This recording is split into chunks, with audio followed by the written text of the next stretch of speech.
theyeshiva.net. Raton, Florida, Rabbis Efrem Goldberg, Philip Moskowitz, and Josh Brody are taking you behind the Bima. The BRS rabbis schmooze about contemporary issues and talk to special guests who give a behind-the-scenes look at how they got to where they are and what keeps them going. Welcome to Behind the Bima. Good evening. It's Wednesday, 9 p.m. I'm Rabbi Efrem Goldberg, joined by my dear friend and colleague, Rabbi Philip Moskowitz, and we're here to take you behind the Bima. We are here to go behind the Bima. Good tag team of me and Rabbi Moskowitz. So grateful and glad to be together. We have a very special guest. Rabbi YY Jacobson is a special person, an extraordinary speaker, a passionate leader, and there's so much to talk to him about. I hope you drink your coffee tonight.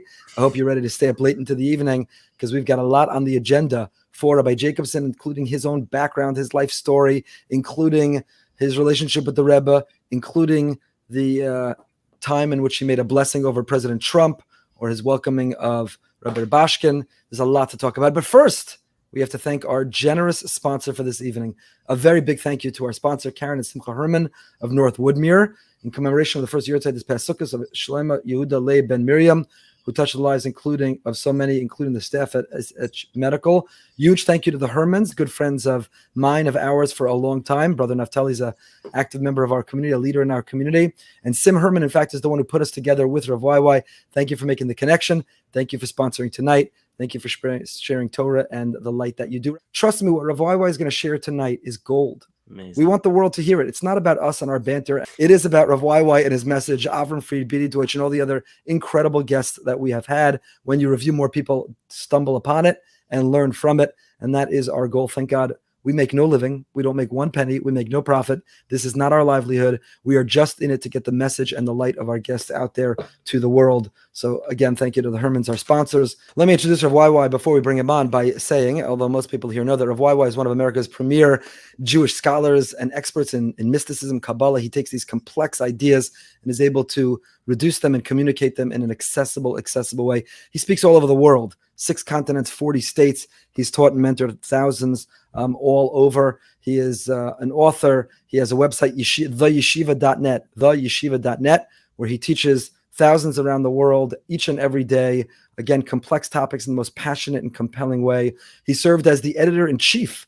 People don't realize this. Before he was such a prominent rabbi and speaker, he was a journalist. He inherited this from his father, who began, but he was the editor-in-chief at one point of the largest Yiddish English newspaper existing today, the Allgemeiner Journal, and he's the spiritual leader of Congregation Beis Shmuel in New York. Rav YY, in 10 seconds, Rav Moskowitz, what are you impressed by? What do you love about Rav YY? Why are you excited to have this conversation? He is an excellent storyteller, and his width and breadth of Torah knowledge is mesmerizing. He's the real deal. That's the bottom line. We spent some time with him. It's not just a show. He didn't memorize 3 good speeches that he gives everywhere. He is the real deal, and it is a privilege to have him. Ladies and gentlemen, without any further ado, Rabbi YY Jacobson. It is a great privilege and a pleasure to welcome one of the great teachers, speakers, educators, inspirational personalities of our time, Rabbi YY Jacobson. Thank you so much for making some time to come behind the Bima with us. My pleasure, my honor. Thank you for having me. We hope that you're feeling better and feeling strong and feeling well. And we want to dive right in. You are a fountain of wisdom and knowledge, and there's so many ways we can go, directions, things that we can talk about. But let's start with this. Let's start with your obviously Chabad background, the privileged relationship you had with the Rebbe Zatzal, and the role you played as being one of the being a choser for the Rebbe. The Rebbe gave shiurim that were hours long on Shabbos, and a team of chosrim listened carefully and recorded and shared. And that experience, what it meant to be privileged to be tapped to play that role at a young age, the responsibility of listening in a way that you were trying to remember. I don't know if you have any memory tools for our audience about how to use memory well. And lastly, as part of this question, what was the Rebbe's reaction to the way that you wrote up his sichas, his shiurim? Did the Rebbe give constructive criticism, and how? Because I've shared many times, one of the things that touched me very deeply about the Rebbe is that emphasis on positivity, positive language, and there's so much written about the Rebbe's understanding, davar, dibur, using only positive language. So how did he give constructive criticism in a way that didn't feel critical? Wonderful and very loaded questions. So let me try to put it all into one cohesive and delightful cholent. So I grew up in the Crown Heights section of Brooklyn. Both of my parents, my late father, Olav Hashalom, and my mother, may she be well, were immigrants from Soviet Russia. They grew up in the 1930s under the tyranny of the horrific Soviet regime, the Stalinistic purges, and the incessant persecutions against Jews and Judaism and really all religion. My grandparents were arrested. My grandfather was arrested, tortured, sentenced to death, and then commuted to 25 years in the Gulag. Ultimately, he made it out at the end of the Second World War. And both of the families, separately, with forged passports, Stalin allowed people who escaped from Poland to Russia from Hitler's armies to go back to Poland after the war. So they forged documents as though they were Polish citizens, and in 1946, they left the hell of the Soviet Union, where they suffered terribly. My father was a child. He would always share with me the stories of, his father being taken away Friday night after Kiddush. For years, they didn't know if he's dead or alive. In any case, they left the Soviet Union. They came to Europe. They ultimately made it to the United States of America. They built their family in Brooklyn. My father was a journalist for more than 50 years. He worked for Newsweek, for the Herald Tribune. He was a UN correspondent for the Yediot Achronot, which is Israel's largest daily newspaper. He succeeded actually Elie Wiesel, in that position. And then he worked for Yiddish newspapers. Then he founded his own Yiddish newspaper called the Allgemeine Journal, which he ran till his death in 2005. My grandfather, his name was Simon Yakubashvili. My real name is not Jacobson. My name is Yakubashvili, which is a Georgian name. He came from a long dynasty of Georgian Jews. They have a tradition that they came there after the destruction of the first temple. Very, very religious, God-fearing Jews living in Georgia, Kutayis. This is not Georgia, Atlanta. This is Georgia, South Russia. And interestingly, when he was 18, this is my grandfather, he got a scholarship to go to Italy, from Georgia, Russia to Italy, to study the fur business, which was the family business. And on the way, he stopped in a city called Rostov at the Dan River in Russia. And for those last few years, the fifth Lubavitcher Rebbe, Rabbi Sholem Ber Schneerson, known as the Rebbe Rashab, who died in 1920, he escaped the Germans coming into Belarus during the First World War. He escaped. He didn't want to be under the Germans, and he moved to Rostov. And that's where my grandfather, a young 18-year-old Sephardic Georgian, tall, strong, handsome kid with no connection to really the whole Ashkenazic world, the Hasidic world, certainly. He was on the way to Italy. But Rosh Hashanah, he davened with the fifth Lubavitcher Rebbe. And something touched him very deeply. And he met him and he visited him. And the Rebbe told him then, I think you should spend some time learning in yeshiva. And one day you'll go to Italy. And he felt that that was his place, and he remained there. And he became a very close disciple of the fifth Lubavitcher Rebbe, then the sixth Lubavitcher Rebbe, who succeeded his father in 1920, known as the Rayatz, Rabbi Yosef Yitzchak Schneerson, the father-in-law of the most recent Lubavitcher Rebbe. And when Lenin and the Bolsheviks transformed Russia, now most Jews don't understand what happened. The Yevsektia was the Jewish section of the Communist Party. In 10 years, they managed to destroy Judaism in the Soviet Union in a way that has not been done over 200 years of enlightenment. 200 years of enlightenment managed to cut 50% of Russian Jewry away from Judaism. But the Yevsektia in 10 years, 1919 to 1929, headed by a man who had smicha from Reb Chaim Oizer Gradzensky, learned in Telz, his name was Shimon Dimenstein, they became such a force of tyranny that in 10 years, Judaism in the Soviet Union was literally almost completely dead. Mamish almost dead, and it remained that way. Everything went underground for 70 years till communism fell. Stalin ultimately shot everybody. He destroyed the whole Yevsektia because they were too Jewish. You know how it worked in Russia. But the Rebbe, the previous Lubavitcher Rebbe, the sixth Lubavitcher Rebbe, took 9 students. It's a very, very moving story. And he said that most Jews live now in the Soviet Union. There will be no memory and trace of Judaism left. I want to make a tkiyas kaf, an oath with you. I'll be the 10th. We have a minyan. We're going to preserve Yiddishkeit, in the Soviet Union until our last drop of blood. Do you agree? And the 9 students agreed. With a handshake to the Lubavitcher Rebbe, they made this commitment. He divided the country among them to create an underground network of flourishing Yiddishkeit.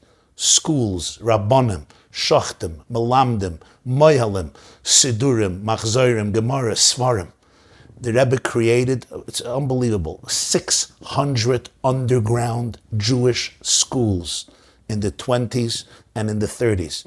You know how hard it is to fund one Jewish day school in America today, right? Now this is under Stalin, where you were shot like, he killed 50 million of his own people, 50, more than Hitler. My grandfather was one of those nine, and he was arrested. He was tortured very badly.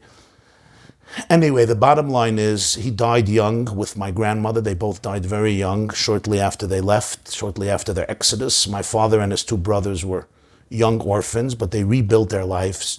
And that's where I grew up. I grew up in Brooklyn, in the community, and sitting at the feet of the Lubavitcher Rebbe for many, many years.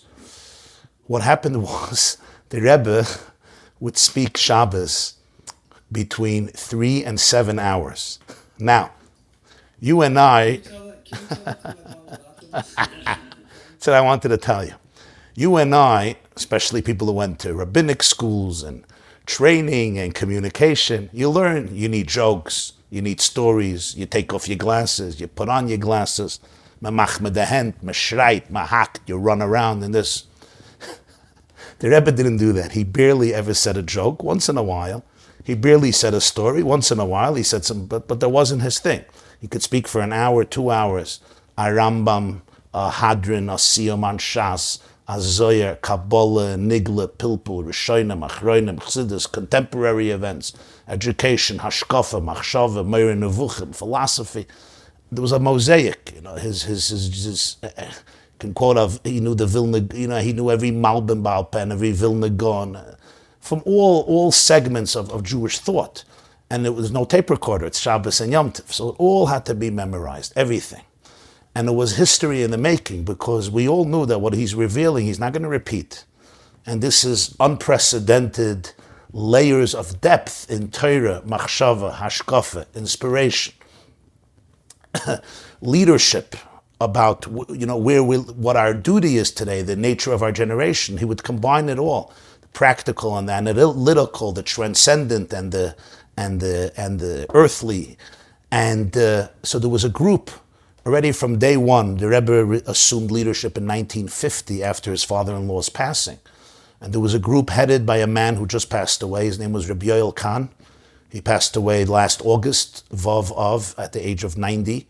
He arrived on a boat to the previous Rebbe days after his passing. He didn't know that he died. So he left Israel to come learn by the Rebbe in 1950. He came to New York and he found out that the previous Rebbe passed away. So he was there from day one. He was a brilliant mind. So he was what's called the head chayzer, the main person to memorize and transcribe. But he always trained with him a team of Bachrim or Jungalite who were skilled at this. I was already from the next generation.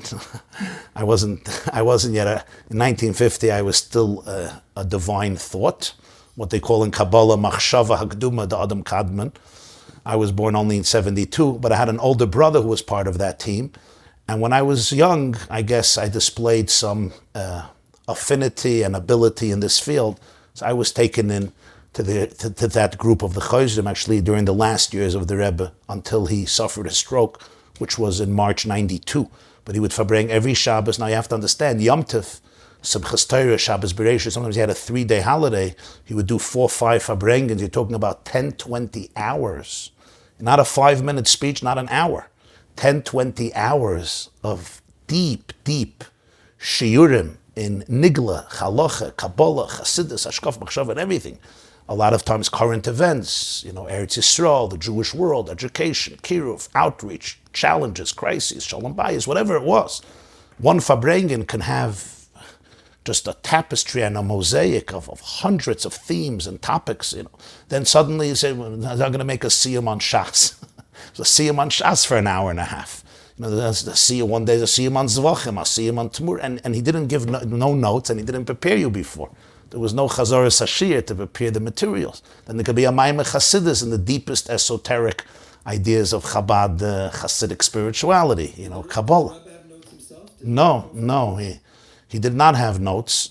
There were a few times that they saw by the song, he had like a few words on a piece of paper, also very rarely. He did not speak from notes. And he also would never stand up in middle. You're talking about a person 85, 87, 88, to sit for hours without a break. He could talk, and then they sang, beautiful niggin, and then he would resume the talking, another niggin. The niggin was just a few minutes. So it was, what should I tell you, it was very, very intense. It was not easy. Motzei Shabbos was a very, very difficult night. All my friends, good Jewish kids in Brooklyn, you go for pizza. What's the halacha Motzei Shabbos? Pizza, the Mahadran do bowling, Mahadran do even more interesting things. But certainly it's, Motzei Shabbos, a certain relaxation. But till today, my wife knows, Saturday night, I suffer from PSS, post-Shabbos syndrome, because I knew that there's not going to be any sleep for me Motzei Shabbos, and probably not Sunday night either. It was very challenging, but also unbelievably rewarding. And we all felt that we're like part of the transmission of history, of the Messiah. And if we don't memorize it and transcribe it, it's going to be lost for eternity. So today, there's more than 100 volumes of the Lubavitcher Rebbe's talks that literally inspire and enlighten the Jewish world in extraordinary ways. And most of it is from those transcripts that were written the days after Shabbos.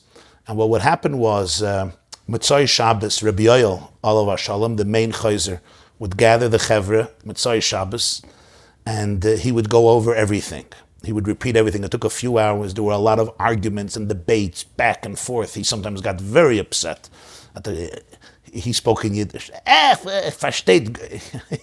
He was a brilliant man. He could not tolerate ignorance or stupidity. So there were a lot of arguments. The Rebbe said this. No, he didn't mean it. Whatever, that's how it went. But it was all recorded to the best of our ability. And over the week, it was transcribed, edited. Sometimes the Rebbe would edit certain parts. Most of it he did not edit. He relied on the writers. And it was all published in volumes known as Likutei Sichos, Teres Menachem, Esvaduya, Sichos Kodesh, many volumes. You asked about his role as a critic. You see, I remember all your questions. I've been trained, yeah. So I did Al Rishon. I tried to be a Chacham, a Goylem, and do Al Rishon, Al Achron. So I have to say this. The Lubavitcher Rebbe was a very, very kind man, and they used to say he was a gentleman. He was a very gentleman. But when it came to the work on his talks, he really demanded, I can't say perfection, but he was very, very exacting. He was very, very critical. We knew that it wasn't personal. It's because the Rebbe did not tolerate, he did not like mediocrity. He didn't like when people felt they were mediocre. He didn't like when something wasn't done the way it could be because of laziness or because you don't believe in yourself or because of you're timid, because of you're shy. And the writers and the editors, it was private correspondence. But if the Rebbe found a mistake or something inconsistent, or the source in the Rambam, or the Mishnah, or the Rashba, or the Ramban was wrong, the Rebbe would get upset. I remember he once wrote, after 30 years, I'm not here to teach you Aleph Beis, because he saw some gross error. Sometimes he would write on the top of a talk, Mavhil, which means shocking. Shocking how somebody can write these words. Once he wrote a very sharp criticism, and at the end he wrote, V'itchem haslicha, my apologies to you. But usually it wouldn't come with that, but the truth is we saw it as a privilege. It wasn't criticism like, your self-esteem is being shattered. It was a privilege that the Lubavitcher Rebbe, one of the greatest minds in many generations, should literally take this text and dissect it and erase and delete and add. It was like a privilege just to see such genius and such holiness embodied on paper. It was even criticism of such a person was the greatest self-esteem booster you can get in your life. You probably know the story with the Sfas Emes. It's an amazing story. The Sfas Emes was an orphan. The Chidushei Harim, Rabbi Efrem Goldberg, the first Ger Rebbe, lost every child besides a daughter in his lifetime. He had 12 children, 13 children. It's unbelievable. One daughter survived. And one of the boys from Mordechai left the Sfas Emes, Rabbi Yehuda Aryeh Leib. So the Chidush Sheharim raised him. And there was the condition, he had to wake up early in the morning, and he would learn for a few hours and daven, the minig and ger. Once the Sfas Emes was learning all night, so he overslept Shachris. So after, when he woke up, the Chidush Sheharim called him with his chavrusa and said, where were you for Shachris? So Chidush doesn't answer. Chidush Sheharim gives a whole drasha how you don't miss davening. So the chavrusa asks the Sfas Emes, he says, why didn't you tell the Zayda you were learning all night? Why didn't you tell him? So he says, in Parashas Matos, you have the longest speech of Moshe Rabbeinu in the whole Torah. The Bnei Gad and Bnei Reuven tell Moshe, we want to settle in the Transjordan, right? So Moshe Rabbeinu gives them a Musa speech. You are fearmongers. Your brothers go to war. You're going to stay here, and you're going to dissuade the entire nation of going into Israel, just like the spies did 40 years ago. We're going to have another catastrophe for another 40 years. And he goes on and on. Lama teniyu, and how could you be so irresponsible? How can you be so cruel? And when he finishes the drasha, they tell Moshe, no, we're going to war. We just want to settle. So Sfas Emes tells his friend, right when Moshe started to scream at them, you can't be so detached. They should have said, no, Moshe, we're going to war. We're not separating. We're not the Meraglim. We're not inculcating fear. We just want to settle this place afterwards. So Sfas Emes says, because when Moshe Rabbeinu gives Musa, you don't interrupt him. You listen. He says, my Zayda is talking to me about coming to davening, coming on time. He says, you don't interrupt him. He says, these are the things you want to hear. I'll tell you why it's fascinating to me about the Rebbe in this way. I remember the summer of the 20th Yahrzeit of the Rebbe, all these biographies came out about the Rebbe, and I read them all. I gobbled them up because of such an inspirational person. I wanted to learn more. But one of the things, I had a tremendous yesh. It really, on the other hand, depressed me because I read about how the Rebbe never took one day off in his life. He didn't take one vacation day. He didn't take 1 hour. He didn't take one. And I read about the Rebbe was only positivity. It wasn't negativity. It wasn't disappointment. It wasn't frustration. And so on the one hand, I gained in my awe and reverence for the Rebbe, but I felt much worse about myself. Myself as a person, myself as a Rav. It's like I need a day off. I'm human, but I don't know. The Rebbe didn't take a day off. So it was a very mixed summer of reacting to reading those biographies. So hearing that the Rebbe could read these notes, and he had emotion, human emotion. He was frustrated. He was disappointed. He wanted it to be better. He didn't want to tolerate the mediocrity. I haven't read that or seen that. And I think it's so important to communicate that about the Rebbe or people like the Rebbe. The people are complicated. And even our greatest people also were human, had a human component to them. So that's very interesting to hear.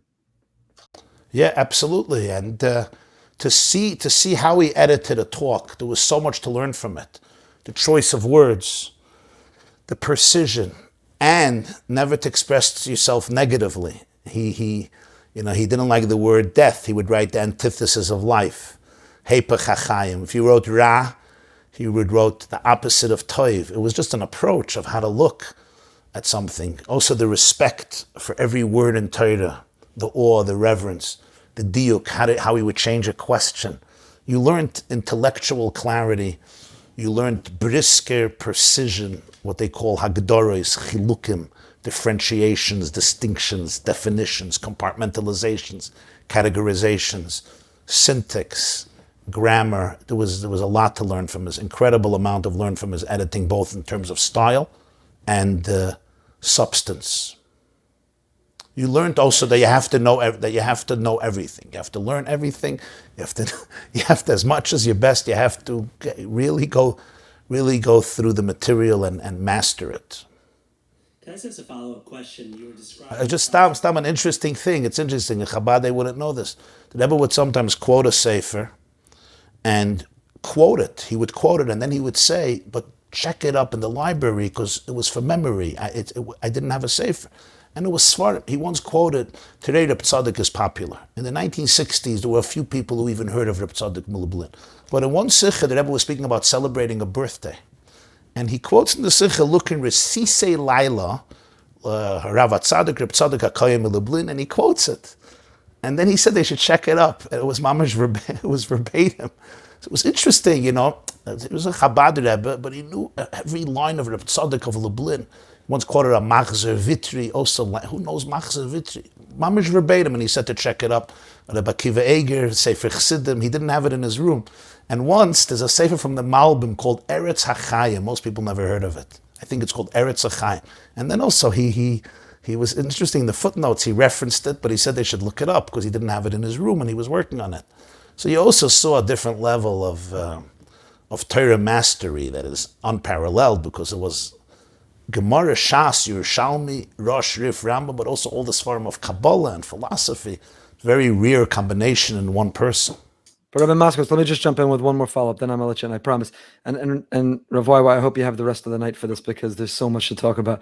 Did the Rebbe successfully transmit that, though, to his Hasidim? We have a large and vibrant and strong and beautiful Chabad community within our shul. We have a beautiful Shtibel Minyan Shabbos morning. We have a tremendous amount of Chabad who've moved here. And recently we were Fabringen together, and I brought this up with them, is that the world of Chabad is magnificent and the Torah is so deep, but there's a beautiful sea of Torah out there, and how come they don't expose themselves? Go learn, whether it's other Hasidus, go learn some greats of contemporary Machshava, go learn, be exposed to. And we had a whole conversation about that, and where someone said, look, if the food that you're being served is delicious, why do you need to eat out? Why do you need to eat someone else's food? What we have is perfect, it's the most nourishing, it has everything in it, there's nowhere else to turn. And there was a defensiveness and an argument, and there was a significant Lubavitch personality who's published many of the Rebbe's Svarim, who felt very strongly that we have a Hasidus and we're learning this derech, and we don't want to dilute it or compromise it or have it become distorted by exposing other things to it. So while the Rebbe may have quoted from all over, it doesn't seem like, at least from that conversation, that was something that he encouraged among his Hasidim. Well, listen to my shiram a little more. Youre, I think, no, I do listen, but I think you're the exception.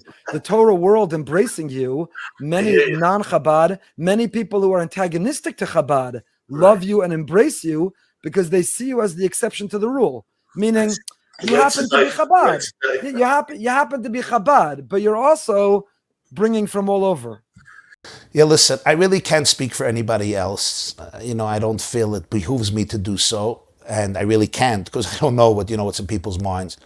But I know, when I sat by the Rebbe's feet and listened to him for many, many years, and it taught me that the approach of expansiveness is so much more real and authentic, because Hashem is Ein Sof. God is infinite. And how do you contain infinity in one box? How do you contain infinity through tunnel vision? Infinity you only contain through complete humility and complete openness to the endless horizons of the mysteries of creation, the mysteries in every Jew, and of course the endless mysteries in Torah. As the Pasuk says, Arucha meretz mida, or Rechava miniyam, longer than any measurement and larger than the sea. And his whole attitude was based on that. And the truth is, I think anybody who takes any published Sikha of the Rebbe in Likutei Sichos, you'll see, I didn't do this directly, so I can't take full responsibility, but I'm not sure that there's any contemporary, maybe besides Rabbi YY Yosef, that in one Sikha the Rebbe could quote literally between 400 and 800 sources from every conceivable type of Sefer. I should just add, for maybe intellectual clarity, that there is one distinction I think it's important to make, and that is the Maimorim of Hasidus, of Chabad, will rarely quote from other sources because they have a genre. And I'll give you an example. If you're learning Chidushei Rabbeinu Chaim Halevi al Rambam, right? Or Chidushei Hagriz, talking the brisket Torah, you will never find a Klei Yakar quoted. Right? You'll never find in Birchas Shmuel him quoting Or HaChaim or Klei Yakar. Why Reb Chaim didn't like the Klei Yakar? I don't know what he held about the Klei Yakar. The Klei Yakar is a special commentary. The answer is, it's a genre, right? Chidushei Hagrach is a genre. Chidushei Hagriz is a genre. Just like Rabbi Soloveitchik, the Rav, Shiurim Lezecher Abba Mari, or his Kotzim Chidushei Torah, or his Rishimus on Shas that came out in last years. It's a certain genre, call it the Briske Derech, the Briske Mahalach. It's a certain style, and the Klei Yakar doesn't really fit into that. Chabad Hasidus is a all-encompassing, holistic shitta, developed by the Baal HaTanya based on the Magen and the Baal Shem Tov, and the Maimorim are a certain genre that represents the Chabad Shitta of Hashkafa, of Machshava, of the Yahadus perspective developed by the 7 generations from the Baal HaTanya all the way to the Rebbe. So that genre is self-contained. Like the Rebbe in his Maimorim wouldn't just, quote from here or there, because it was a certain style. Yeah, he would quote Noam Elimelech, he would quote Kedushas Levi, of course, the Baal Shem Tov, the Magen, and some of the greatest Hasidic masters outside of Chabad of the first generation. But over there was, and there is, a certain style that is defined by the teachings and the style of the Chabad Rebbes. So I think maybe over there could be some confusion. Understood. Rabbi Moskowitz. Okay, if I could just take us back to the original conversation. Sure. I'm mesmerized by the number of hours that the Rebbe gave a sicha, and having been to one of your shiram in person and listened to many online, you're not giving shiram in tidbits. And I say this l'shvach, right? Your ideas are thought out, they're developed, they're articulate. Double speed was created. Double speed was created for me. No, but I think it's l'shvach, and I'm wondering, in society as a whole, where we have reduced so much to sound bites, into little memes, into one-liners, you specifically have chosen not to take that path. You give your shirim, you develop the ideas. That was clearly the mahalich of the Rebbe, of giving long, drawn-out, well-thought-out ideas. I'm wondering if you have a comment on what that's doing to our society, first of all. And I think even within Torah learning, I think we're seeing that, right? Someone says a vort, they quote this, they quote that, but they're not looking at the source inside. They're not developing a mahalich. Yeah. They're not developing an idea. I'm curious your thoughts on that. Yeah, listen, people have always told me, and I'm talking about very close people, they said, you speak long, get up 5 minutes, 6 minutes, 10 minutes. You say a vort and you sit down. And I understand them. Say nobody's going to listen, nobody's going to internalize.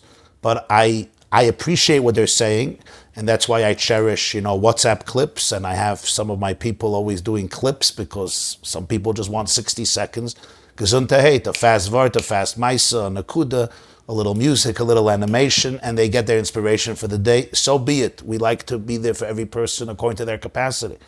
But I know for myself, and for me it's actually respect. I know for myself, when I hear or read something that's well thought out, built up, I know from the Rebbe hearing how he would build an idea. He gave once a hadron on Rambam. He made us see him on the whole Mishnah Torah of the Rambam. The way he built it, he spoke for close to 2 hours, and then he continued the next shabbos, the way he built it, the questions, the mivna, it was architecture, literally art. You build the foundations.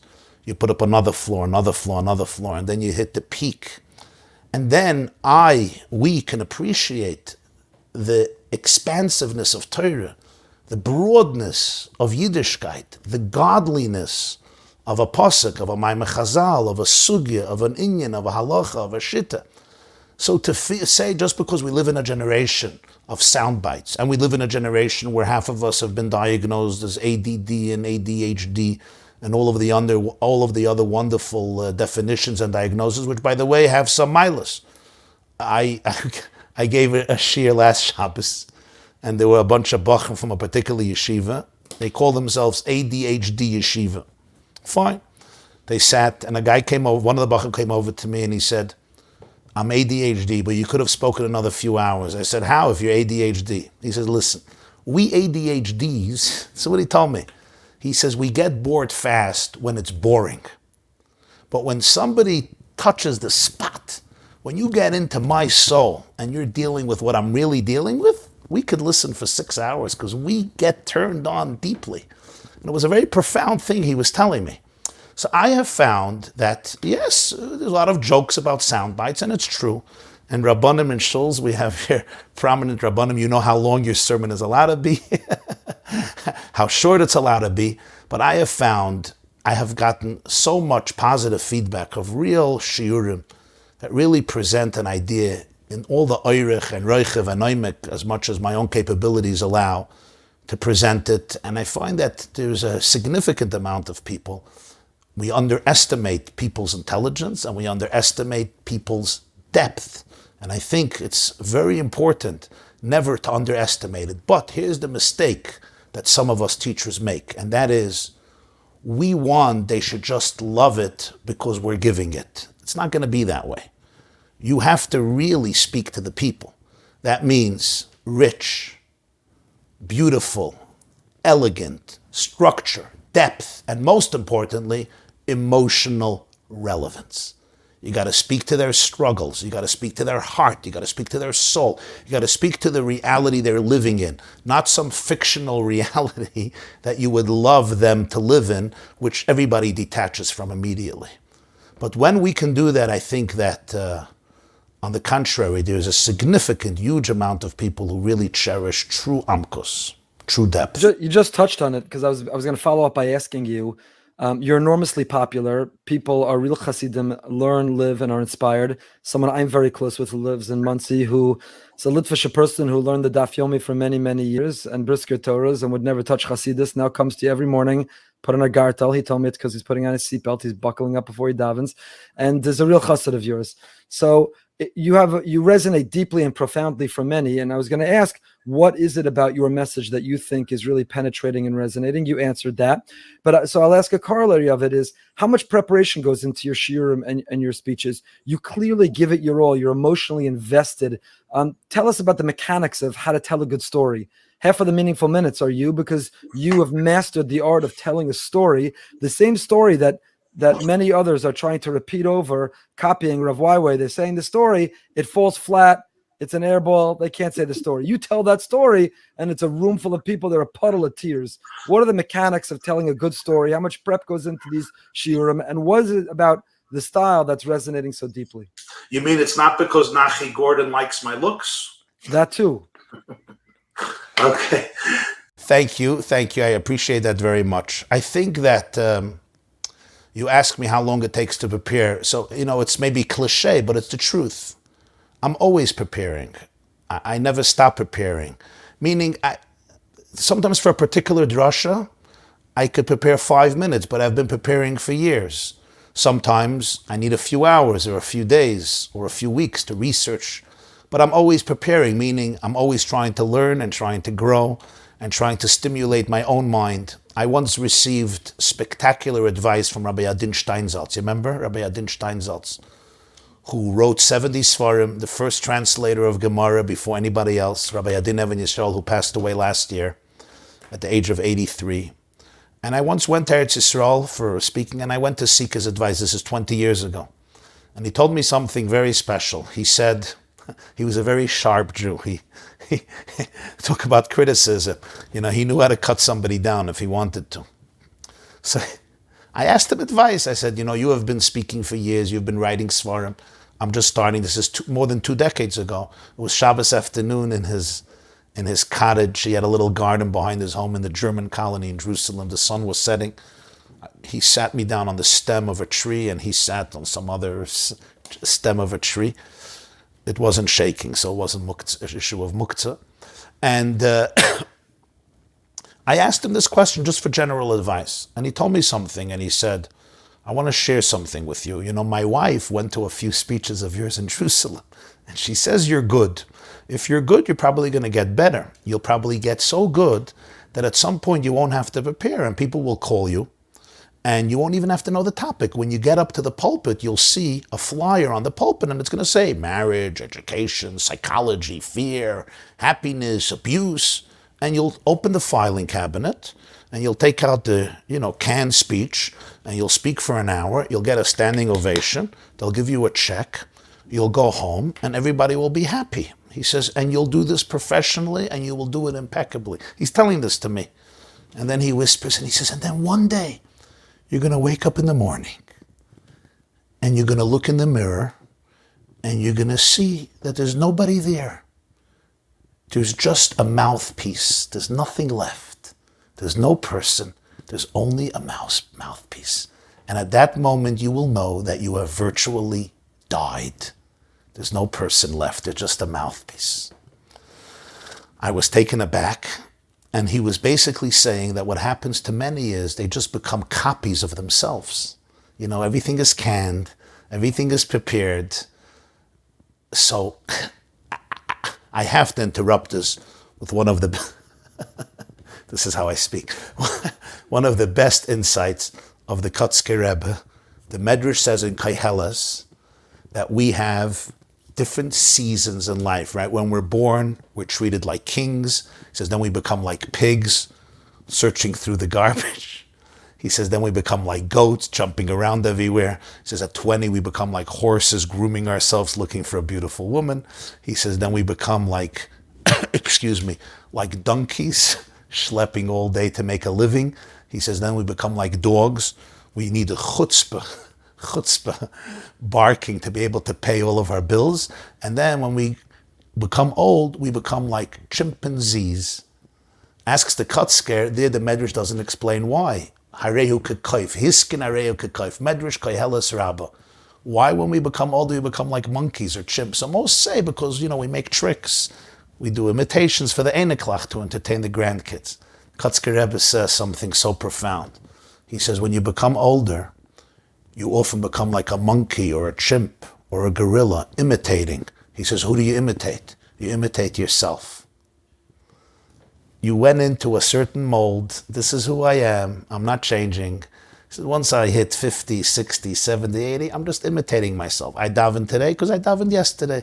I go to shul today because I went to shul yesterday. I learned Daf Yomi today because I learned yesterday. I celebrate Pesach because I celebrated Pesach last year. Just like I brush my teeth today because, he says, you become an imitation of yourself. No creativity, no newness, nothing fresh. So this is basically what he was telling me. You're going to become a monkey. You'll copy yourself. You'll get your check. It's nice. But you'll know that you're a dead man walking. So I asked Rabbi Yadin, what do I do? What do I do to avoid this? This is almost 25 years ago. He said, what you do is, you don't stop learning.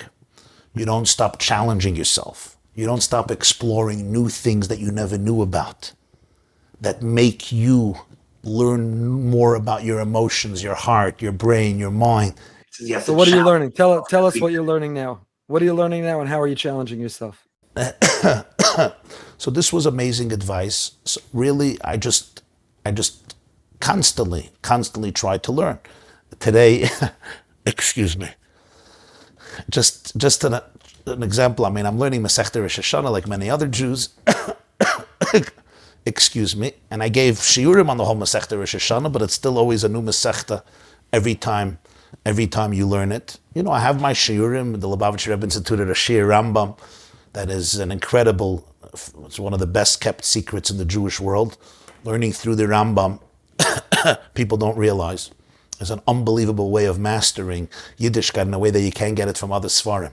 Because nobody besides the Rambam categorized all of halacha in an organized way, even halachas of Mashiach and the Beis HaMikdash, in the most systematic, organized way. There's a certain mastery of Torah that is available to everybody, even people who can't become Pekiyim and Shas and all the Pratim. That's incredible. So those are very refreshing shiurim for me. They're constantly, daily Chumash. We have by us what's called Chitas, daily Chumash, daily Tehillim, daily Tanya. Just learning the Parsha with the Mefarshim is something that a lot of Jews forgot about. They go right away to deep stuff. It's embarrassing. I quote a pasuk in the Parashas HaShavua, nobody could finish it. People stopped learning Tanakh. Just the Parsha was like, every Jew knew it. Shnayim Mikra Vecha Targum, Shulchan Aruch, it says, Eirei Shamayim should learn Rashi also. So just these types of shiurim. Then I have my own shiurim, whether, excuse me, in Nigla, meaning in Halacha, Gemara, Rishonim, Achronim, and other elements, Machshava, Hashkafa, Kabbalah. I learn a lot of Hasidic works, Kabbalistic works, Hashkafic, Machshavic works from really all segments. And I always try to explore. And the truth is, every year you learn it again, and there's more and more and more. The fifth Lubavitcher Rebbe, the Rebbe Rashab, once said something about the Chumash, and he compared the Tanya to it. And he said that, he says, the Chumash is learned by the Gadol Shebegdolim, by the Katan Shebektanim, by the greatest of the greatest, and by the smallest of the small. And he says, everybody understands something, and nobody understands everything. You read the story of Lot and his daughters. You read the story of the Akedah. How many times can you read the story of the Akedah? 100? I could read it 100 million times, and every time I'm like, wow, how did he do this? What was he feeling like when he went with Yitzchak? Every year it's a new story. Every year it's a new story. I just learned today a sikh of the Lubavitcher Rebbe in Likutei Sichos Parshas Vayera explaining the shita of Rambam and Achnasas Archim. The Rambam is Geder Nachon. The Rambam doesn't call it Achnasas Orchim. The Rambam in Hilchas Avel Perik Yudal, it says mitzvah saseh lelavos ha'orchim. The mitzvah is to escort the orchim, to say goodbye. And he asks, that's the mitzvah, to say goodbye, to close the door, to say Baruch Shepatrani. The mitzvah is to bring them in. The Rambam calls it la'lavos ha'orchim. And he develops the whole shit of the Rambam and Achnasas Orchim with all of his footnotes. And it was just an eye-opening. Really, he says that what the Rambam is telling you is that Achnasas Orchim is not about feeding the guests. That's the small part of Achnasas Orchim. Real Achnasas Orchim, the Rambam is teaching you of Avram Avinu, is the idea that you make the guest feel dignity. You're part of my home, you're part of my family. I appreciate you. Where do you see that? In how you say goodbye. You know, when you stand up, you say, we just spent 3 hours, Baruch Shepatrani. You go to the door, you take him outside, you say, I want to spend another few minutes with you. It's hard for me to say goodbye. The Leviyah, saying goodbye, the Rambam says, Kol mi sheinem alav areze shoifech damim. Shoifech damim? I didn't say goodbye, I didn't escort you outside, I became a murderer. So the Farshim say because he could get killed in the street. I said, what about in Boca Raton? Baruch Hashem. What about in Muncie, in Borough Park? You're not talking about the wilderness in every place. The Rebbe says, Kilu Shaifich Damim, because when you make the guest feel that he was a burden, it's a form of emotional murder. You know, it's just, my point is that our Torah is so infinite in every aspect of it. And I think our world and the Jewish world and our youth deserves to smell, sniff, and experience the taste of the infinite, divine, limitless richness of Torah, the Nigla and the Pnimius, because that mosaic, that integration, it changes lives, it uplifts the world. Do you ever learn just for yourself, or it's always to give over to other people? In other words, is there a limud that you say, this is... Yeah, most of my learning I learn for myself, but as I'm learning for myself, you know, I think, I reflect, I meditate, and something comes, I said, this is the next shir. You know, I opened up Friday morning, I'm just an example, Sfas Emes, Parshas Vayera. I love the Sfas Emes very much, especially that I'm privileged because the Sfas Emes is so cryptic and so concise. Most essays or classes or svarim that I saw in the Sfas Emes, I don't think they really understood him, because I think it's very hard to understand the Sfas Emes if you don't have a good background in Chassidus. And the Balatanya explained Chassidus with Chachma Bina Das. So I have an affinity with Sfas Emes because I feel that I can understand it based on what I learned from the Balatanya. So I just open a Sfas Emes. You know, he's so brief and so concise, but he says a line. Hashem tells Avram Avinu, leave your land, leave the birthplace, leave your father's home, go to the land that I will show you. So Rashi says, why couldn't Hashem just give him a destination? You know, just say, where you going? No, Ela Aretz Asher Areka. You know, why? What? You don't forgive Moshe to put into Waze or Google Maps where he has to go, and let him go. It has to be a mystery. The Sfas Emes says one line there, just one line. I don't know if last year I would have understood it this way, or 5 years ago, or 10 years ago, because, you know, you read things from your own vantage point, right? Everything is also subjective. We read things with our own eyes and our own mental state. But he says there that Hashem couldn't give him a destination, because then it would be the opposite of the whole point of what Eretz Yisrael is. Eretz Yisrael is not a geographical location only. It's an existential state. Can you give up living a life where you have to control and predict and expect everything, and allow the infinity of life to navigate you, open yourself up to the destiny that God has in store for you, not to get stuck in what life has to look like? I'm looking at this, and I think, you know how much psychological wisdom lay in these words for people today? Because everybody's life changed. Everybody. Rich, poor, influential, simple, everybody's life went through upheavals. I'm not just talking about because of death and illness. Even people who, thank God, were safe during the corona. But everything changed financially, emotionally, psychologically, spiritually. You know what happened with the youth over the last 18, 20 months? In terms of addiction, in terms of mental challenges. You know, every family is now, you guys, you are rabbinic leaders, so you know what I'm saying very well.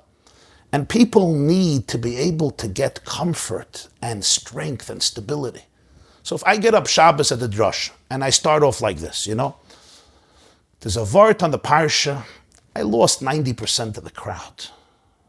especially people who are emotionally sensitive. They are what we call HSPs, highly sensitive people, right? But if I start off and I say, everybody, each one of us, have had a dream of what our children are going to look like. How much of that dream has come true in your life? Everybody is in, because it happened in every single family. Everybody has that 1, 2, 3, 4 children. You had a dream, next Rabbi Akiva Eger, right? Okay, not Rabbi Akiva, next player Yeshua at least. Or whatever it is. The dream is not working out exactly that way, to put it mildly. Everybody is in. And there's the teenagers who say, what did you dream of your life? How is your life working out? And then I discussed the Sfas Emes, Ela Aretz Ashareka, the security and confidence of never getting stuck in what life is supposed to look like, but really opening yourself up to endless opportunities, because that's the only way you will live the most meaningful life. It's those experiences that you could not plan for. They say a line, there's 2 people who fail in life. People who don't have a plan and people who stick to their plan. You got to have a plan, but the worst thing is when you stick to that plan. So you got to take the plan, throw it in the dustbin. For that, I can't be uptight. For that, I can't be egotistical. For that, I can't be insecure. I really have to open myself up. Ela Aretz Ashareka. And I just have to tell you that the emotional feedback as I'm talking from the people is just incredible. Always more from the women than the men, as we all know, because, women just have that touch for MS, and God graced me, and I realized I have the greatest story for this. Last week died a man by the name of Avram Jacobowitz. You read about him? He called himself Eddie Jacu. He lived in Sydney. He was 101 years old. He escaped from Auschwitz, was shot, went back to Auschwitz. He escaped from a death march and hid in a ditch, eating snails for 6 months, lost his entire family. He grew up in Leipzig in Germany. He published his memoirs at the age of 100, and he titled it, his book, The Happiest Man on Earth. He titled himself, I Am the Happiest Man on Earth. And I asked him, he loses his family. He ends up with nothing. He was in Auschwitz. He was beaten and tortured. A real Holocaust survivor. He was 101. He died last Tuesday, Vav Cheshvan. 101 years old. He called himself the happiest man on earth. The happiest man on earth. And I told his story. I read up on his story and I told his story. And I said, I don't know the secret. We can only be in awe of such people and try to emulate him. But I do know that he had to have, his name was Avram, and he had to have that code of Avram. If he would have seen success in life as a life that's predictable and a life that you could control and you can figure out how it's going to go, he would have been the most miserable man on earth. He had that secret code that the first Jew got, Ela Aretz Ashareka. So I'm just giving one example. This was just last Shabbos. There was a huge group of people, men and women. And there was a bacher there from Waterbury, wonderful Waterbury yeshiva, blessed yeshiva. And he told me, he says, last time I sat at a shiur for more than 5 minutes was many years ago. So I said, what made you sit here? And he said, because it was real life. It was authentic. It was what's going on in my life. And it was showing me, Avram Avinu comes to life. You'll forgive me, God comes to life. Elikim Chayim, you can't live on a dead God. We often live on, you'll forgive me, we live on a dead God. We live on a dead Yiddishkeit. It's just repeating. We're like chimpanzees, monkeys repeating. A boy who left Yiddishkeit many years ago, he's a musician, very smart kid. He told me, he says, I asked him, why did you leave? You have such a spiritual soul. He said, all we do in our system is we read recipe books. I said, what? He says, we all learn about what inspiration is supposed to look like. Put in a little baking powder. If you don't have baking powder, put in another egg. If you don't have an egg, put in almond milk. If you don't have almond milk, and then there's Rashi argues, says, don't use almond milk, use soy milk. And Tosfos says, no, but medvarim amurim in a regular, but b'shas atcha comes the Marsha and says, but the truth is that there's a whole different recipe. He says, and I always ask people, can I experience any of these recipes? Does anybody get to eat the cheesecake? Or we only talk about recipes? I have to say, he was a teacher. He taught me something. Don't talk about recipes. Give them the cheesecake. Give them the babka. Okay, I know in Boca you're healthy. Give them the quinoa. Give them the celery. Give them the kale. But give it to them. Everything but the kale. You had me till the kale. So that's exactly, I think, why you resonate so deeply, is because you're speaking right to people's neshamas. And everybody knows, Rabbi YY, that you're an incredibly sophisticated thinker and incredibly sophisticated speaker. I want to pivot for a moment, and thank you so much for all this time, to talk about, as a sophisticated just leader. I just want to forgive my interruption. I'm please, a little ADHD. There's also one more important thing, and I think this is the beauty of our people. And I try to humbly tune into that. The Jewish people are sick and tired of politics on all levels. I don't just mean dirty, filthy politics, that too. But people don't like of Judaism that is claustrophobic, that is allergic to certain people or certain movements, that's based on indoctrination and cultish sentiments. They just don't like it. They don't like a Judaism that feeds on hate, divisiveness, tribalism, petty fundamentalism. That's not real. It's not authentic. The Jewish people, most people are allergic to that. So I know when I speak, I teach, I want to give them that flavor of a Yiddishkeit that is very real, but also very pure. And I have to say just came to me, another word from the Kotzke. The Gemara says in Eruvin, Daf Chav Beis, that when Shlomo HaMelech gave us two takanas, Eruvin, Eruvei Chatzeris, and Netilas Yadayim. The Gemara said when he made these two takanas, a voice came out from the Rebbeinu Shalom Askel, Im Chacham B'ni Yisamach Libi Gam Ani. When my son is wise, Hashem says, I'm so happy. So the Kotzke Rebbe said, what's the Greise Chachma of Eruvin and Netilas Yadayim? And he said that some people, this is in a Sefer Siach Sarfi Kodesh, he says some people are very good with Netilas Yadayim. Their hands are always clean because they're aloof, they're segregated. They're hermits, they're loners. Some people are Eruvin. They're machers, it's called social butterflies, social animals. They mix with everybody, they're integrated, taruvas, Eruvin. They're people's people. He says the Chachma of Shlomo was, be Eruvin, create an Eruv. Be integrated, love people, spend time with people, but Netilas Yadayim. Keep your hands pure. Don't allow yourself to get entangled in pettiness. Yiddishkeit always has to be a reflection of Ein Sof, of infinity. The moment my tribalism, my ego, my nusach, my chalois, my way, my habits become the dominating factor, rather than just the way I may do things, people feel toxicity, and they don't like it. They will not embrace it with real enthusiasm.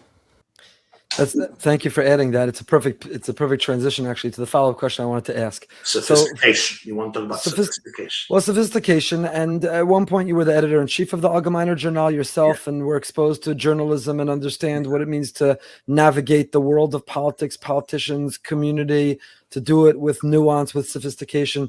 And I want to not get lost with the examples, but I want to talk about the principle, because there's so much to learn from, and I want to know your wisdom on this. There was an event the Jewish community had for then President Trump and his reelection, and you spoke in very glowing terms. And I'm curious and I share with you the appreciation, the recognition for the good he did for Israel, for the Jewish people, the Jewish community, that was probably underexpressed. On the other hand, there were parts of his personality, his behavior, his conduct, which were complicated for Torah Jews to endorse, associate with, align with, at best, and maybe even should have condemned at worst. So, do you have regrets about the way that you spoke about him at that lunch? Do you wish there was more nuance? Is there a lesson to learn? And a corollary of that, and I'm going really behind the Bima here, and I don't want to get myself in trouble or you, and I'm not comparing the two whatsoever.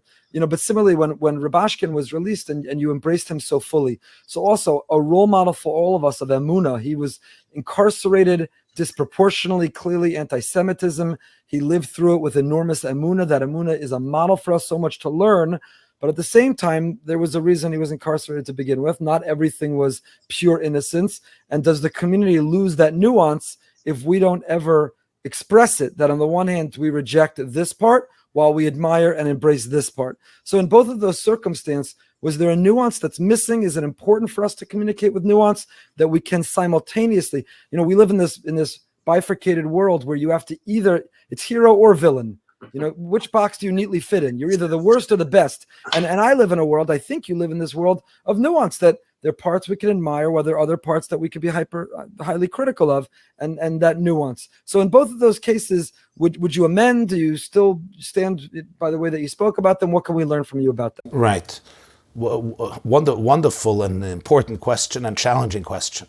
So in terms of Al Rishon, when I introduced former President Trump, I don't know if you know how it came about, but it may be interesting. I gave a speech here in Monsey. It was a Shavuos shir and speech. And I spoke about the importance of gratitude to every single person, Hakaras HaTov, and I spoke about the gratitude that I felt the Jewish community in Israel and abroad owes to the President of the United States.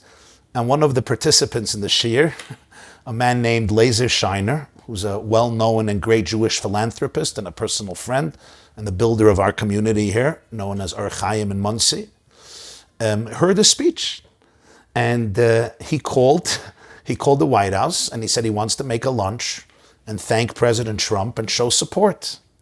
And I didn't know about this, but around 2 years later, he calls me one day and he says, your speech inspired me, and we're having 400 people honoring Trump and supporting him, and I want you to introduce him since you gave that speech and you inspired me to do that. So I said, great. And I have to tell you, dear Rabbi Efrem, that I received some very harsh criticism, very hard. As you can imagine, one person wrote me an email, a Jew, a fine Jew, let's call him a very liberal and progressive Jew. He said, I was your student for years. I listened to you, I learned from you. I cannot trust you anymore. You have desecrated the most basic values of Judaism and ethics and humanity. I can't believe that a rabbi and a person of your stature would do this. You have disappointed me terribly. I got such emails. I did get such emails. But I have to say, I wrote back respectfully and I explained my position. I even published an article the next week in, I think, Mishpacha magazine explaining. But I'll tell you what I told them. I don't regret what I did. For 3 reasons. Reason number 1 is the Rebbeinu Shalom told Moshe to show honor even to Parai. It's a Chazal said, Tziva lach like kavod malchus to Parai. He told Eliyahu Hanavi, you're going to Achav, who was a heinous criminal. Haratzachta v'gam yarashta. He and his wife Izevel, show him honor. Why? It's not because Parai and Achav deserved honor. They were brutal tyrants and sadists. It's because the throne, the position, there's something called malchus. It's respect for the country. The king may be benign, the king may be a heinous criminal, and we pray for him departing every day. But it's a respect for the country. It's a respect for the people. The king represents the people. So I said, Kol shekin v'kal v'chaim, when you're talking about the seat of the President of the United States of America, there's something called kavod hamalchus that goes beyond this president or that president, number 1. Number 2, I said, in this case, I'm not glorifying somebody as a god and calling them impeccable and flawless, but I am going to express my profoundest gratitude when I see somebody standing up to the bullies of the world who will delegitimize Israel every single Monday and Thursday, who warned that moving the embassy to Jerusalem will become a 3rd world war, and he stood up to all of them, who cancels the horrific deal that was giving the Hitlers of our day $150 billion to create a Holocaust of 6 million Jews, not in 5 years, in one day. Somebody to cancel that deal? Dayenu! Just to cancel the deal with the Hitlers that Holocaust survivors in our generation had to hear 75 years later, that we're going to wipe out 6 million Jews in Israel in one day. They had to hear it, Auschwitz survivors. Just the fact that he canceled that deal, or canceled sending $300 million a year to the Palestinian Authority that went to the families of shaheeds, of terrorists, that we, taxpayers' money, was paying people who stabbed Jews dead in Jerusalem. We're paying the families to encourage these martyrs that there's going to be enough money to marry off their children. Kedas Muhammad v'Islam. This man canceled it. I thought to myself, as an individual Jew, I owe him gratitude. Doesn't mean I agree with his English grammar or syntax. Doesn't mean I believe in the way he gives over his speeches and presentations. Doesn't mean he's a tzaddik. Doesn't mean that he doesn't struggle with his own demons and skeletons and flaws and has his challenges that I hope, like me and everybody else, he can repair one day. So I thought that's an extremely important point, and therefore I was very proud of it. And the third thing is, I thought about one thing and one thing only. That was my ultimate, I also consulted some people before I took it, but I thought about one thing and one thing only, and that is, as our grandmothers would say, is it good for the Jews? Is it good for Israel? Meaning, the day after the reception. I'll do my thing. There'll be pictures, WhatsApp clips will go around all over the place, fine. I'll have my moment of fame and criticism. Life moves on afterwards, right? What happens the next week?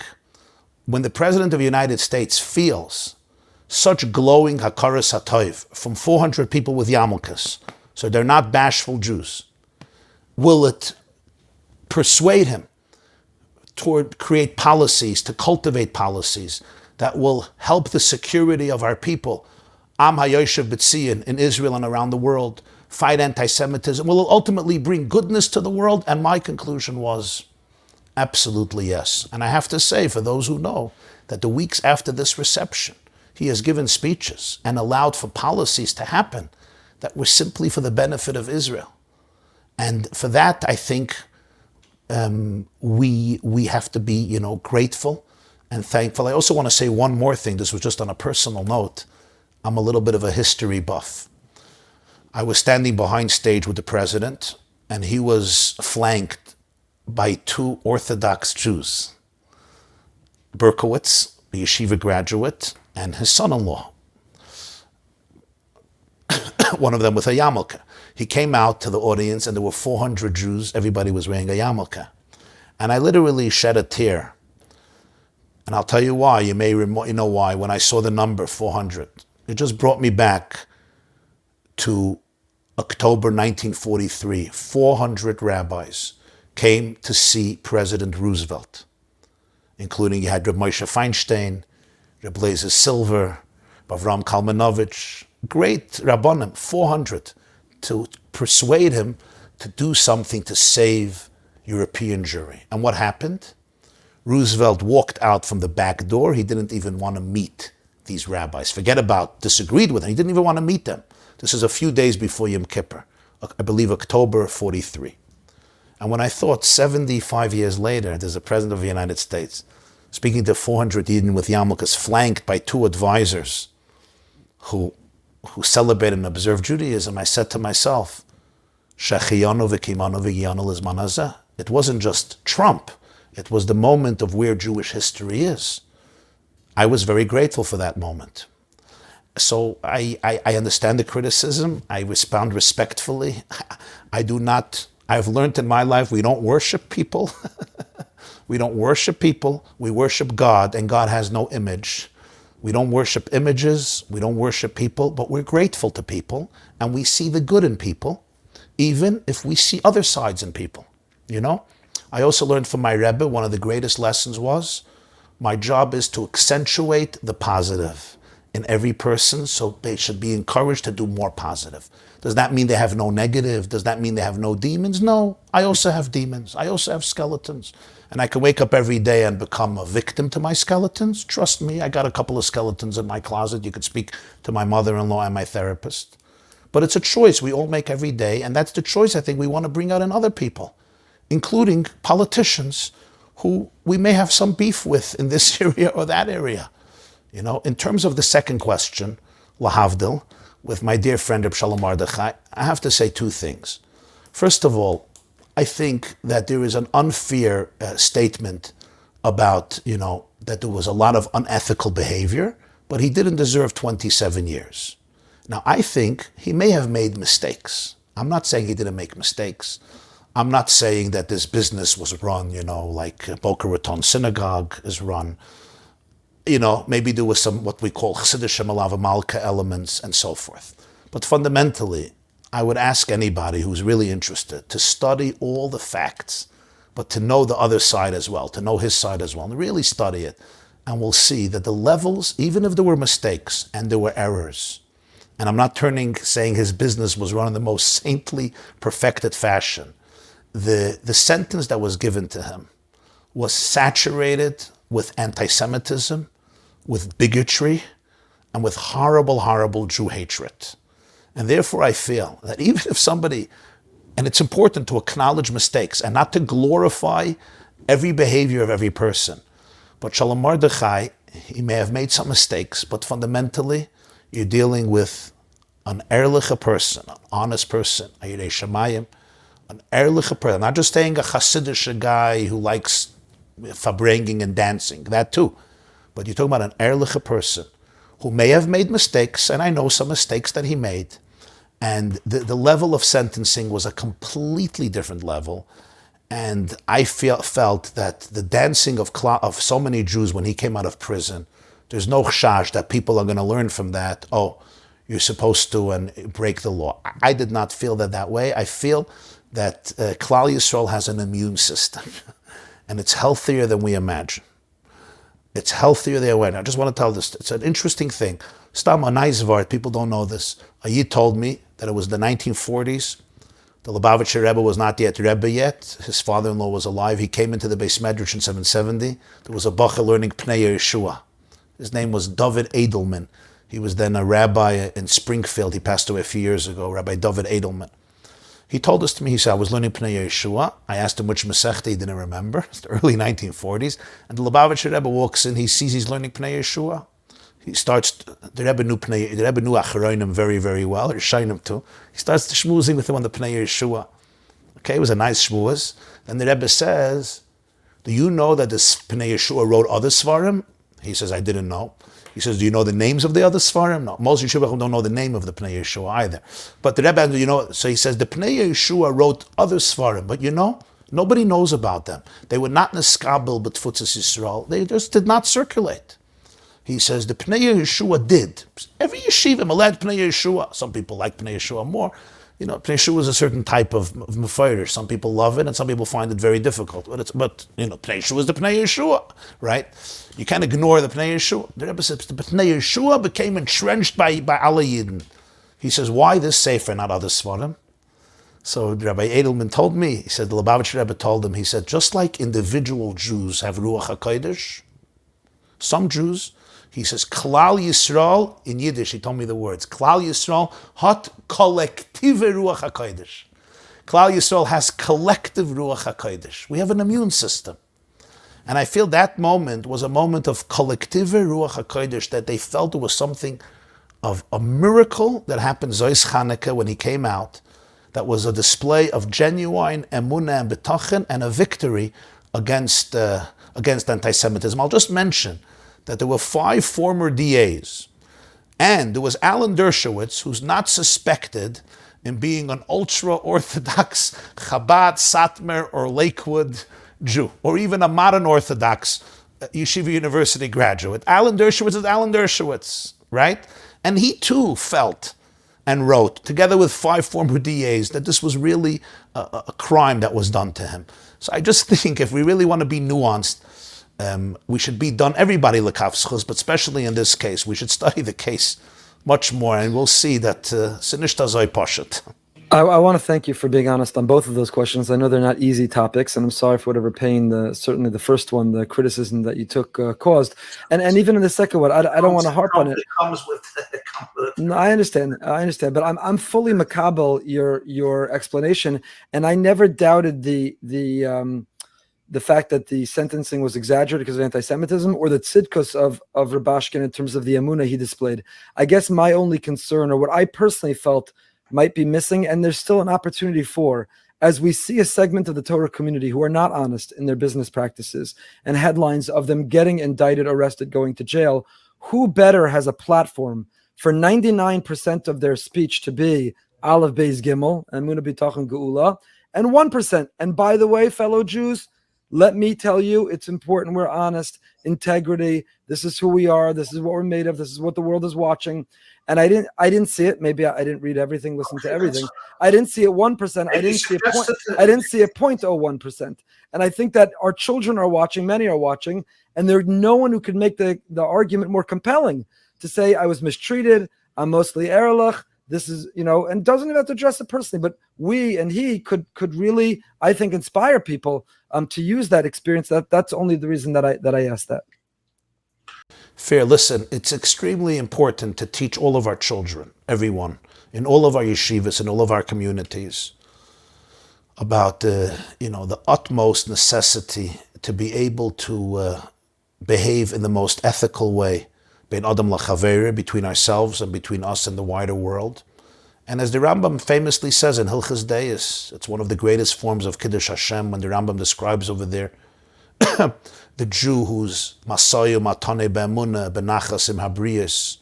It literally creates, you become a beacon of light and inspiration for so many non-Jews. It changes the world. When Jews become a light unto the nations, bein adam la'makah bein adam la'chaveda, it literally changes the world, and that's our role in the world. I think we have to, there is a little challenge also. We have to remember, I'm saying this completely in an isolated, from an isolated perspective, not connected to our previous conversation, that, I asked a person once, I said, he was telling me a cute word, V'im shlosh eila lo yasala v'yotza chinam ein kasef.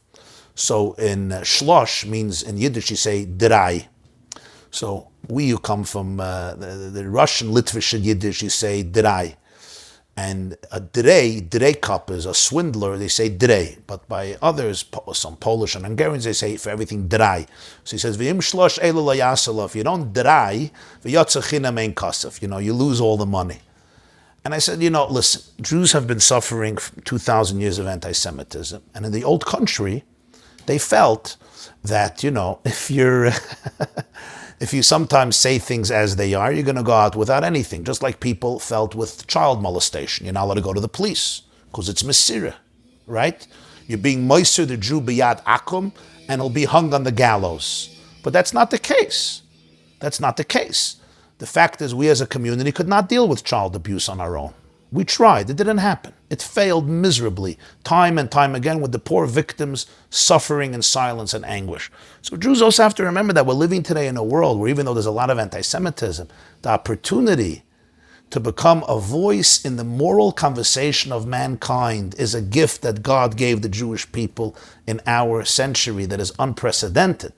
And when, instead of becoming that moral voice and moral presence and moral beacon of light, instead we retreat into a cocoon and we forfeit a historic opportunity of enlightening and elevating the landscape of human civilization, we are forfeiting our unique mission in history. Yeah. I think this is very important for Jews to understand. So it's not just about a question of how I run my business. How I run my business and how people see it and how I relate to people in the subway and on the bus stops and in the street and in the supermarket, the way I hold the door for another person or don't. It literally has an impact beyond anybody's imagination. People who walk around with a consciousness that I want to be an ambassador of love, light, hope, truth, authenticity, avos Hashem, avos HaTorah, avos Yisrael, morality, midas tovos, they influence people beyond their imagination, and lehepach. It's a great place to leave it with that inspiration, that motivation, and that charge to us. You've been very generous with your time, and we want to thank you. Thank you for joining us and Behind the Bima. Thank you for letting us be inspired and even be a little uncomfortable and to share your wisdom with us. Hashem should give you strength, a continued refuah shlema. We hear that cough. You should feel much better so that you can proclaim the sophisticated messages of Torah loud and clear in a way that mamash penetrates right to the neshama. Thank you, Rabbi YY, for all that you do. Thank you, B'toich Klal Yisrael. Can I end off with a little story? Please. Of course. For me, this was very moving. A few months ago, the Jewish world lost Dr. Twersky. Reb Shia, he was known as Avram Yeshua Reb Shia Twersky, or in the secular world known as Dr. Abram Twersky, who was a psychiatrist, a Hasidic rabbi, and one of the innovators in the field of recovery of addiction. He created a recovery center in Pittsburgh in the early 1960s. So this is just, it was so moving because it teaches you the zeitgeist. I don't know, do we still use that word? The zeitgeist of our times. He had a priest who was in his recovery center. And he recovered, but he went back to his church, and Easter was coming, and there's a big tradition by Easter, you drink wine, but he's an alcoholic in recovery. Dr. Twersky said, no wine, no wine. You have a disease. If you drink wine, you're going to go back into addiction. Grape juice. He said, we don't drink grape juice on Easter. He said, you drink grape juice on it. Well, he has to bring it to his superiors. Dr. Twersky described it. It went to the bishops. It went to the cardinals. It went to the Vatican. They called Dr. Twersky. What's the source? Dr. Twersky realized, he says, you got the idea from us. We drink 4 cups of wine on Pesach. Okay? Those who can drink wine, alcoholics or people who can drink wine, not everybody agrees, but there's many rabbinic dispensations they can drink grape juice. Who? Reb Moshe Feinstein didn't approve of grape juice. He said the Chazonish, the Brisker of, and the Chabiner of. They are mate grape juice, b'shas chak. And you know what? The Vatican accepted it. That Easter, he can drink grape juice and not wine, based on the Brisker of, Chabiner of, and the Chazonish. And I thought to myself, Ribono shel olam, look at this. The Taz, Reb David Segel, writing in the 17th century in the Shulchan Aruch, it says you should use red wine for Pesach, based on a Gemara in Pesachim. And what does the Taz say? Not in our times. No red wine, please. Nothing red. The Balatanya, Shulchan Aruch Harav, 18th century. In our days, no red wine because the blood libels. The Jews, remember, are using Christian blood for Pesach.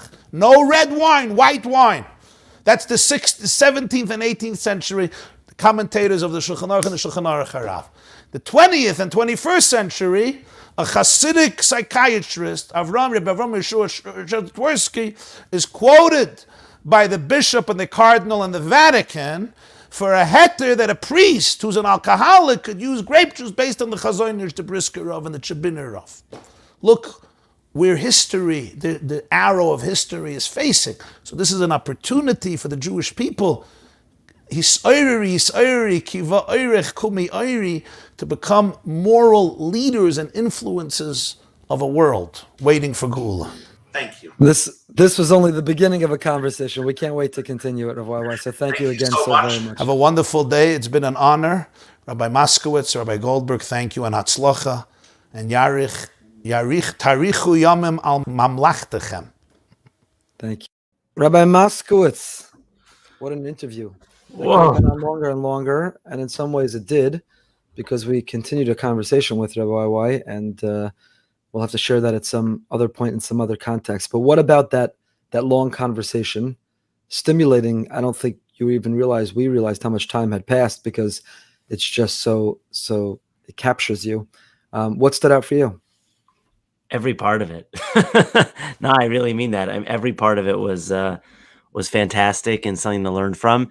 For me personally, probably the part that resonated the most, and which was news to me really, was the description of what it was like as the transmission of the Rebbe Sichos. And for me, that's so juicy on so many levels. First of all, just the notion of when he described a 3-day yontif, how they would memorize 10, 20, 30 hours of shiram and then have to stay up all night afterwards, and how he had what he called post-Shabbos stress disorder because he was so worried about communicating and coming, and making sure that every idea came through properly. I thought the fact that they had a debate about what the Rebbe actually said and what the Rebbe actually meant and how they would record it for posterity, I think was fascinating also, because for anyone who's ever learned Gemara or wondered about the transmission of Torah Sheba'al Peh, to me, that was such a vivid imagery of what it must have been like when you sat in the shiram of Rav and Shmuel and Abai and Rava, and how sometimes you have a machlokas 2 generations later. It's, after a 3-day yontif, they debated what the Rebbe meant. And now you got a sense for how the transmission of Masorah took place. So for me, that was fantastic. For me, the overall reverence that they had an understanding of the historic nature of what they were listening to, I found very inspiring. And again, something that I don't necessarily know that I appreciated or ever was in tune to. Maybe for the Chabad people who are listening to us, they're much more in tune for that. But for someone who didn't grow up in Chabad and wasn't really exposed to them growing up, it was just such a fascinating conversation, something I completely overlooked that you and I benefit from, but that he was on the front lines for. When we talk about behind the Bima, that was behind the Bima. It was going through stories that people never would have appreciated, never were in tune to, and we gave them a front row inside seat to it. There's not a lot of people you could go behind the Bima about the Rebbe, Trump, Rubashkin, who every thought is communicated through the filter of a Dvar Torah, where he didn't prepare, he didn't know what we were going to ask, and he didn't prepare Divrei Torah. It's simply how he thinks. His vocabulary is the vocabulary of using Torah to communicate ideas. He's just super uber impressive. I love what you just said. I hadn't thought about it in that way. The fact that Talmidim on Motzei Shabbos could debate what he said is such an insight into, if he's still alive and in the other room and you're debating what he just said, then imagine, like you said, generations or years later, we understand why in the Gemara, no, I remember he said it this way. I remember he said it that way. You see the same thing with Rav Soloveitchik, with the Rav, where different Talmidim remember him saying different things. Maybe two different Talmidim he said different things, or they remember it differently, and it does give us that insight. I was moved very much by his conversation with Rav Steinsaltz, that's all. And Yes. first of all, we were privileged to have Rav Steinsaltz in our community. He's an individual we would love to have go behind the Bima if we could have. But he was that sharp personality who didn't hold back. And I love that. You and I feel that sometimes also, where there are certain Divrei Torah that we have, or certain canned speeches, or certain, we take that vort to that story, to that quote, to that research, you press play, and you're capable even of thinking about something else while you're speaking, right? I press play. I'm right now with a lot of animation, sharing this idea, while my mind is, oh, what else did I have to do today? And I got to do it. Because that's an enormous risk, that you become a cheap imitation of yourself, that you essentially become a fraud. Are you really still learning? Are you really still growing? What an incredible insight of Rav Steinsaltz. Then not only did he give it to Rav YY, but through Rav YY, he's now shared that with all of us as well. I will say there's a flip side to that, because you definitely have your taglines. And I know people poke fun of you, become the best version of yourself, certain taglines that you've said over and over again. But to me, that's a beautiful thing. In other words, our community knows that Goldberg's always going to hammer us over the head with become the best version of ourselves. And so you find different vortlach to say it in and different ways to say it. But oftentimes you'll come back to that idea. And the beauty of that is it really drives home a point. And again, you find different avenues to communicate it, but it makes it very clear that this is what we stand for. We're always looking to be the best version of ourselves. It means you don't have to conform to other people. It means there's no one cookie cutter option. In other words, there are many nuances within that statement, but you'll hammer us over the head with that over and over and over again. I'll tell you an interesting theme that's emerged between last week and this week, Professor Ruth Wise and now Rabbi YY Jacobson. You asked a similar question to both, which is a great question. We should one day compose a list of questions like Tim Ferriss, who asks the titans of industry all the same questions. But you asked them both about the soundbite in our generation, and does that cheapen or distort or distill the message? And they both unapologetically said the same thing. They said, when you have something to say, you have something you want to develop, you have a sophisticated message to share, you do not have to give in to this generation's intolerance for anything more than a soundbite. So yes, you could also condense it and reduce it. You could also publish it and share it in a soundbite size, but he's unapologetic. First of all, if you look at what time it is and the length of this, then you know that he and we are unapologetic for how long it takes to develop ideas. But she also, they're coming from very different places and different worlds and different arenas in which they communicate, but both are unapologetic, and they're not trying to conform to the collective ADD of our generation. And they are also encouraging us to have confidence in people, that even with ADD, whether diagnosed or not, all of us to a degree have a collective version of it. That's not to at all diminish a diagnosed version of it, but they're not apologetic and they're not conforming, and they have enough confidence and belief that if we're stimulating enough and if we involve enough and if it resonates enough, then people will listen. A reminder for a special raffle for incredible swag. All you have to do is review. Think about it as reviewing, so more people hear of YY. Rabbi YY is amazing. And I know, Rabbi Moskowitz, you agree with me. There were parts or all that conversation which are really, really worthwhile to listen to, as it is with our guests each and every week. When you review, it helps us get the word out more. Leave a review. It'll enable us to spread the message. You'll be entered into a raffle to win swag. Until next time, our dear friends, stay happy, stay healthy. This class is brought to you by theyeshiva.net. Please help us continue the classes.